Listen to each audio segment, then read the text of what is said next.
Hello everyone and welcome back to the channel. I just wanted to do a bit of an update on my video that I did yesterday.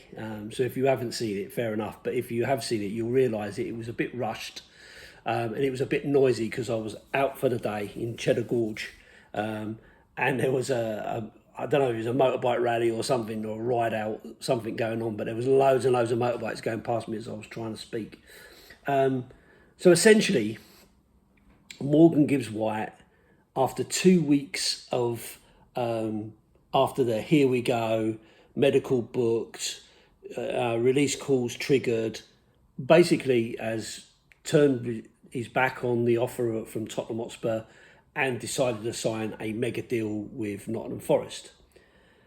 So my point, I guess, I was trying to make was that we keep hearing from all sorts of pundits, not just Tottenham pundits, but all sorts of pundits, that Tottenham have these fantastic facilities and brilliant stadium and rich history and all that sort of stuff. And being in London, that should attract players. But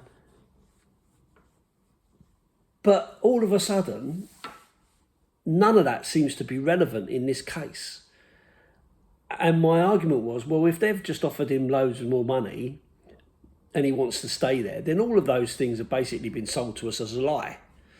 And no one really knows what's going on. It feels like money is the driving force for everything, as you probably expect, to be honest with you.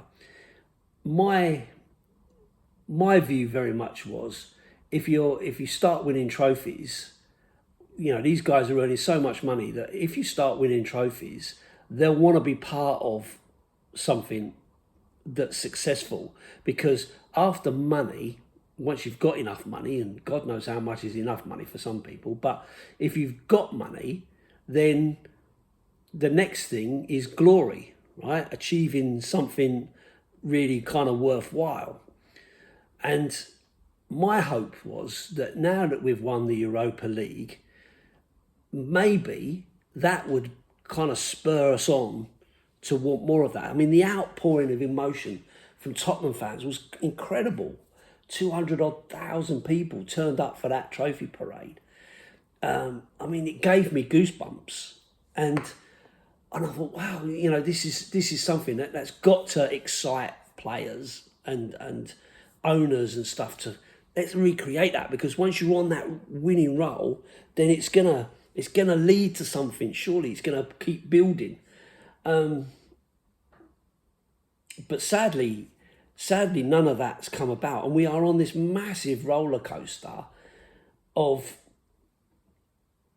here we go and there we don't. You know, I'll stick with the issue that I wanted Ange Postecoglou to stay to see what season 3 would bring. I'm going to stay with it. And this isn't about knocking Thomas Frank or even calling for Ange Postecoglou to come back or anything like that. It's not about that. It's about the expectation of where we were to where we were heading, in my opinion. Like, in my mind, I was thinking, okay, so if we've just won the Europa League and we're in the Champions League, that's got to then mean we've got more money available and more players are likely to want to come, because that's what I keep getting told, right? You know, it's all about the Champions League. It's all about the Champions League. It's all about it's all about the best facilities and all that sort of stuff. And yet, your first stumbling point of really getting a player that we really need, you know, someone like Morgan Gibbs-White. I mean, I see him play for England recently, and I thought he was outstanding. And I thought, yeah, you know, he really is the sort of player that would make a difference in this squad. So really, really disappointed about it. But as soon as we get to that level of starting to make those inquiries, it gets shut down and we get overridden by essentially better wages. So it just makes me wonder whether Morgan Gibbs-White was just angling for a better deal. Because, you know, otherwise you're then into conspiracy theories, aren't you? That the owner, Marinakis, has got something over him. You know, could he be in massive trouble because of his contract and the fact that it got released no longer in confidence and stuff. So is that, you know, could he get in massive trouble? You know, what sort of hold has he got over him? You know, has he done something that he shouldn't have done that Marinakis knows all about and he can kind of stop him? So you kind of into conspiracy theories. Personally, I think it's just as simple as they've offered him more money, massive amount of money. Tottenham weren't offering that sort of level of money, and Marinakis has said, we're going to make it really, really difficult unless you sign this deal. And he's decided, yeah, okay, I'll take the money and see where I go. I can sign a contract extension, but you know, someone, if they really want me, they'll still bid for me. So the release clause seems to be worthless these days now. If that's the case, seems to be no point even adding one in, because no one's gonna hold up to it anyway. So yeah, really annoying from that point of view. And so now Tottenham have gone off onto their pre-season tour to Hong Kong. And in Hong Kong, we're going to have our first North London derby played outside of North London, which is, you know, pretty historic, I guess.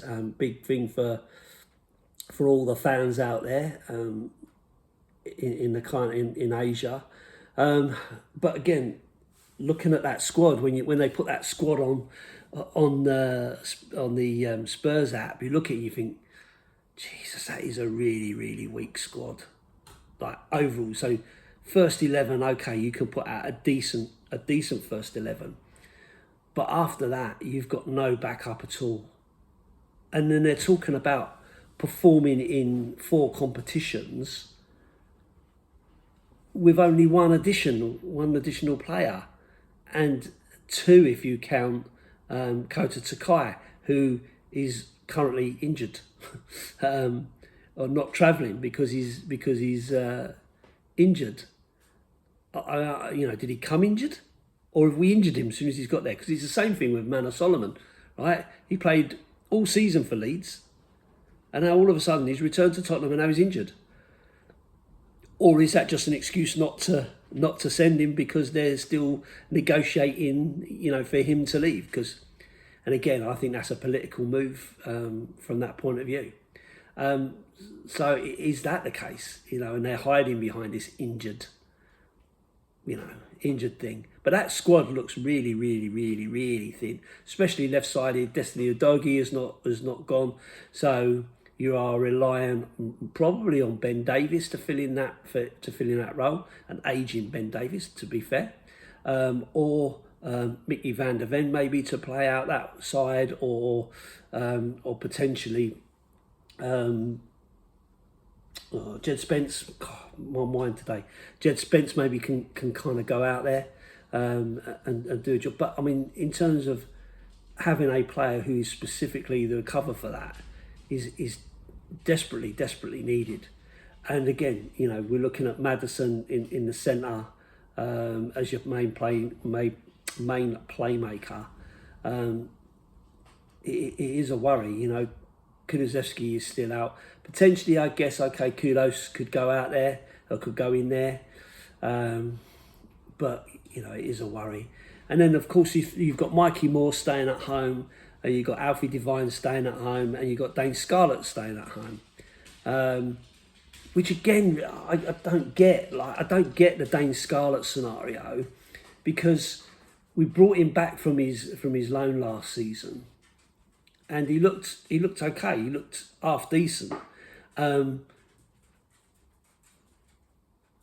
they sent out Will Lancashire, and the talk at the time was that Scarlett is ahead of Lancashire, and yet at Lancashire he seems to be getting a bit more time now than Scarlett maybe will be getting, and I'm like, I just can't keep up with it. I just can't keep up. But either way, neither of them seem to be likely to break into this first team.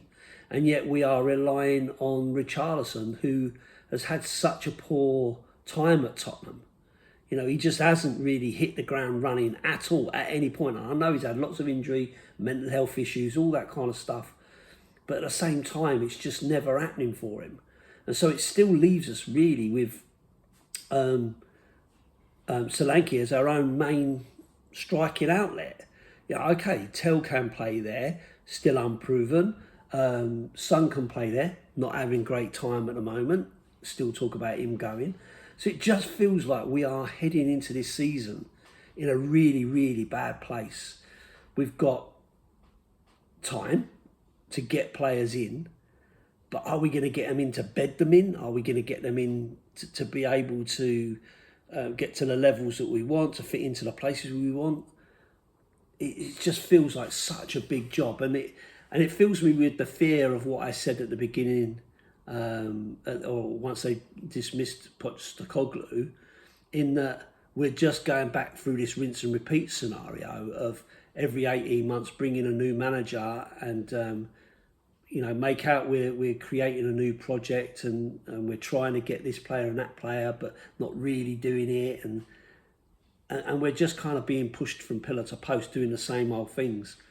And I'm just so concerned about it. And I really don't like being negative, because I have always been pretty much a happy clapper, supportive of the manager, supportive of the team and all and that. But when you're hearing stuff like we want to win the Premier League, we want to really win the Champions League, and then they're not kind of, you've got to buy a player. And it doesn't necessarily have to be big money players. I'm not suggesting that we go out and spend, thousands of that, because that doesn't prove anything. We've spent big money on Lo Celso, we spent big money on Richarlison, we spent big money on Ndombele, Solanke, and then none of them have really turned into massive successes for us as of yet. So it is a bit of a worry that everyone thinks money is the answer. But money is a starting point, and you have to pay money for decent players. And we really need players with some real experience. We can't just keep adding 18, 19-year-olds, especially when you're sending your own 18 and 19-year-olds out on loan. I mean, we're talking about Mikey Moore now going to Rangers maybe. And it's like, well, okay, but I mean, he's supposed to be very, very good, a massive prospect. Needs playing time. Okay, he needs playing time. Is he any worse than Matisse Tell? Is Matisse Tell better? I'm not convinced he is. Not yet. I know he's 2 years older, but I'm still not convinced that he's it. And I, just think it's all well and good saying let's, take it easy with the kid, but he needs to play games. And if we're gonna play, in 4 competitions, okay, maybe he doesn't play in the Champions League. Maybe he doesn't play in the Premier League. But why can't he play in the League Cup? Why can't he play in the FA Cup? Surely being around very, very good footballers is what he needs to learn to be a very, very good footballer himself.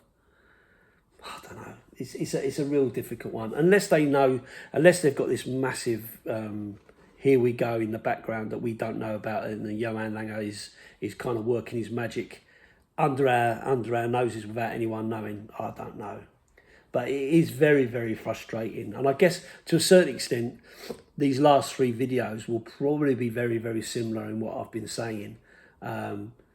So apologies for that if I'm just rambling on and saying the same things. I don't mean to, but I just use these videos to get what I'm thinking out of my head and onto screen, so that I can try and unravel it and make sense of it myself, because I'm just lost on what to expect. I don't know whether to be looking forward to the season or not looking forward to the season. I really want to, and football is a massive part of my life and a lot of the fans' lives. We watch it all the time. We're talking about it all the time. If we're not talking about it on video, we're talking about it to our friends or whatever. So, I don't know what to make of it. But anyway, we've got this competition coming up in Hong Kong. Be interesting to see how that pans out. Like I say, big North London derby, first one outside of of North London. So it'll be interesting to see what comes of that, especially as they've done big business, and we've done nothing. So it'll be interesting to see how they pan out against us in that game. So yeah, interesting times. I just did want to say a big, massive thank you to all of those guys that have subscribed since my, not the last video, the video before. I did ask, if you watch these videos and you like what I do, please do consider subscribing because it helps the algorithm. I'm now something like 11 away from 2,200 or something. So thank you for those people that subscribe. Thank you also for all the comments, because I've been seeing lots of comments. It's been good to chat and see what you guys are thinking, see whether you're thinking the same as me or not. And also for all the advice, because I asked everybody whether you felt that it would be better for me, or whether you would be more inclined to look at my channel if I did fancy thumbnails, or if I did intros and all that kind of stuff. I'm not saying I can do it. I'm not saying I can do it, but I just wondered whether that was something that I should be doing, because I see all the other influencers and creators doing all that kind of stuff. It's not really my thing. I just kind of want to talk to you. So I was interested to find out what people's view on that was. And the majority of people, the overwhelming majority of people said, stay as you are, don't bother with all that faff. It don't make no difference. So thanks for that. That's put my mind at rest that I'm not letting you down by not doing some of the good things that I see some of the others doing. And also live streams. It has been said, yeah, an odd live stream, would be a good thing. But don't stop doing this sort of video, because people can watch them whenever they want to. So yeah, so the plan is continue doing this sort of video this way, not doing fancy thumbnails or creating a an intro, but there will be live streams. I'll be back with my Essex friends doing a weekly review show. We'll be doing that next season still. So yeah, and maybe on a Friday afternoon I might do like a ask me anything type of video, talk about what's been happening in the week and get people to kind of chat with me. We'll see whether that takes off, whether anyone wants to do that. But anyway, as always, I'm rambling on. Apologies. Thanks for watching the video, and I'll see you on the next one. And as always, up the Spurs.